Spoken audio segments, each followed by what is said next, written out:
Good morning friends, দুষ্টু মিষ্টি চ্যানেলে তোমাদের সবাইকে স্বাগত। তোমরা কেমন আছো?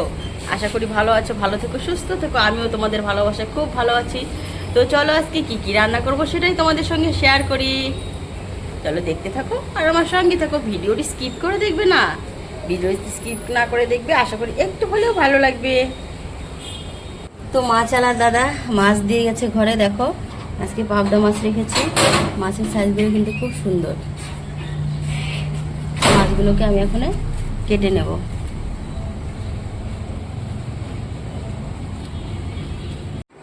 তো মাছটা আমি কেটে ধুয়ে নিয়েছি। দেখো এবার আমি এখানে নুন আর হলুদ দিয়ে মেখে নিব। নুন হলুদ নিয়ে নিয়েছি, এবার মাছটাকে আমি ভালো করে মেখে নেব।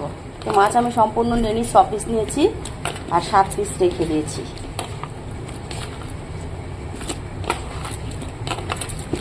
তো আজকের পাবদা মাছটা আমি করব আলু আর বেগুন দিয়ে পাতলা করে ঝোল করব জিরা বাটা দিয়ে। চলো ফ্রাইং প্যান বসিয়ে দিয়েছি, ফ্রাইং প্যান গরম হয়ে গেছে। এবার আমি এতে পরিমাণ মতো তেল দিয়ে দেবো।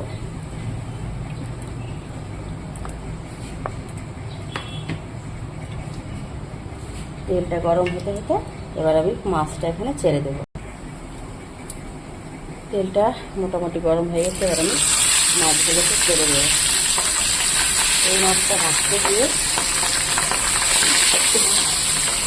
তেল ফুটে আসে গায়ে, ওই জন্য আমার খুব বিরক্ত লাগছে, দূরে থাকি। তো অনেক কষ্ট করে ভেজেছি 4টা, আর 2টো বাকি আছে, ভেজে নেব।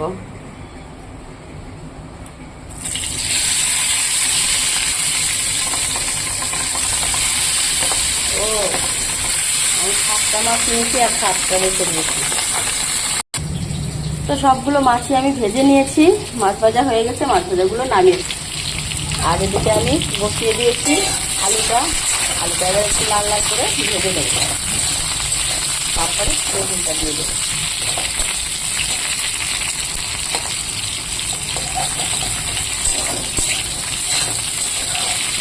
প্রচণ্ড গরম, এই বৃষ্টি, এই গরম। এক্ষুনি কিন্তু ঝরঝর করে বৃষ্টি হলো, আবার এত গরম। আলুটা ভাজা হয়ে গেছে, আমি দিয়ে দিয়েছি বেগুন। বেগুনটা হালকা ভেজে নেবো, তারপরে দিয়ে দেবো লঙ্কা বাটা।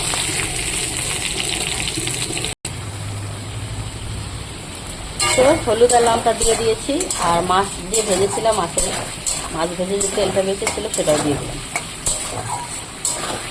তো এবার আমি ভালো করে কষিয়ে নেব।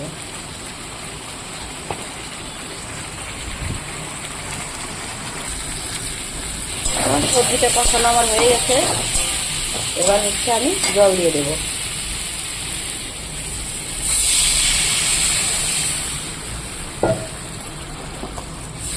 পরিমাণ মতো জল দিয়ে দিলাম।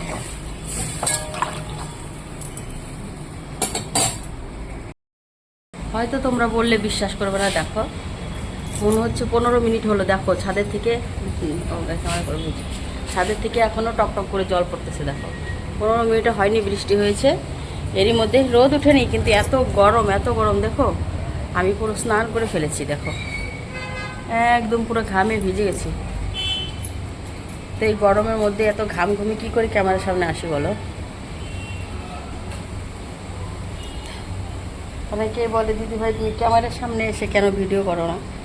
তোমার রান্নাগুলো দেখাও ঠিক আছে, কিন্তু তুমিও তো ক্যামেরার সামনে আসতে পারো। কী করে আসবো বলো? এরকম ঘেমে আমি একদম পুরো ঘেমে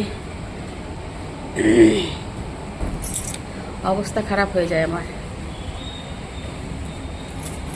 ফ্যান চলছে কিন্তু কিচেনে, তবুও কিন্তু প্রচণ্ড গরম। তো মাছের ঝোলটা হয়ে গেছে, এবার আমি মাছগুলো দিয়ে দেবো। যখন কষিয়েছি তখন কালারটা খুব সুন্দর ছিল, এখন আবার কিরকম কালচে কালচে হয়ে গেল তরকারির কালারটা। কাঁচা লঙ্কা দিয়ে করেছি, ওর জন্য নাকি না তেলটা বেশি উপরে ভাসছে, তার জন্য মনে হচ্ছে কালো হয়ে গেছে। তো এবার ভেজে রাখা মাছগুলো আমি দিয়ে দেবো। এদিকে ভাতটাও হয়ে এসছে, ফুলে গেছে।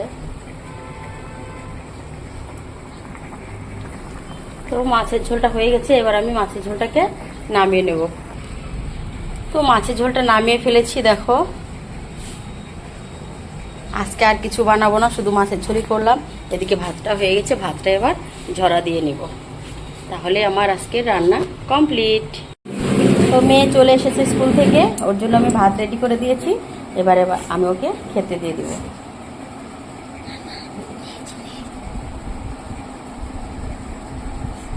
আলু দেবো? কেমন হয়েছে মেখে খাও।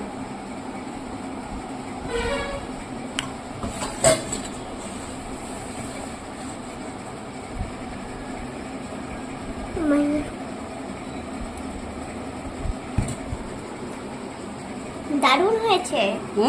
দারুণ হয়েছে। আচ্ছা খাও। ইয়াম্মি। তো আজকের ভিডিও এতটুকুই। আমার ভিডিওগুলো ভালো লাগলে লাইক কমেন্ট শেয়ার করে দিও, আর চ্যানেলটিকে সাবস্ক্রাইব করে আমার পাশে থেকো প্লিজ। Tata, bye bye. দেখা হচ্ছে নেক্সট কোনো ব্লগে। ততক্ষণে তোমরা ভালো থাকবে, সুস্থ থাকবে।